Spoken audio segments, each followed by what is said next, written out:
بسم اللہ الرحمن الرحیم۔ السلام علیکم۔ نبی کریم صلی اللہ علیہ وآلہ وسلم نے فرمایا، میری امت میں بہت سے ایسے لوگ بھی ظاہر ہوں گے کہ ان میں خواہشات ایسے سرایت کریں گی، باولے کتے کے کٹنے کا زہر آدمی میں اس طرح گھس جاتا ہے کہ اس کی کوئی رگ اور جوڑ باقی نہیں رہتا مگر اس میں داخل ہو جاتا ہے۔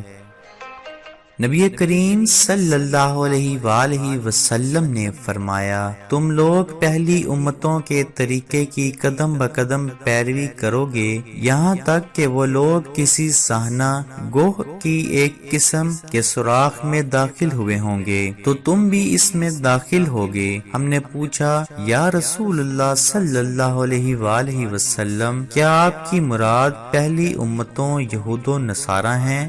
آپ صلی اللہ علیہ وآلہ وسلم نے فرمایا، پھر کون ہو سکتا ہے؟ نبی کریم صلی اللہ علیہ وآلہ وسلم نے فرمایا، جنت میں ایسے کمرے ہوں گے جن کا اندرونی منظر باہر سے اور بیرونی منظر اندر سے نظر آئے گا۔ ایک دیہاتی کھڑا ہوا اور عرض کیا، وہ کس کے لیے ہوں گے یا رسول اللہ صلی اللہ علیہ وآلہ وسلم؟ آپ صلی اللہ علیہ وآلہ وسلم نے فرمایا، یہ اس کے لیے ہوں گے جس نے اچھی گفتگو کی، کھانا کھلایا، ہمیشہ روزہ رکھا اور رات کے وقت جب لوگ سوئے ہوئے ہوں اللہ کے لیے نماز پڑھی۔ مزید اچھی ویڈیوز کے لیے چینل کو سبسکرائب کرنا نہ بھولیں اور بیل آئیکن پر کلک ضرور کریں۔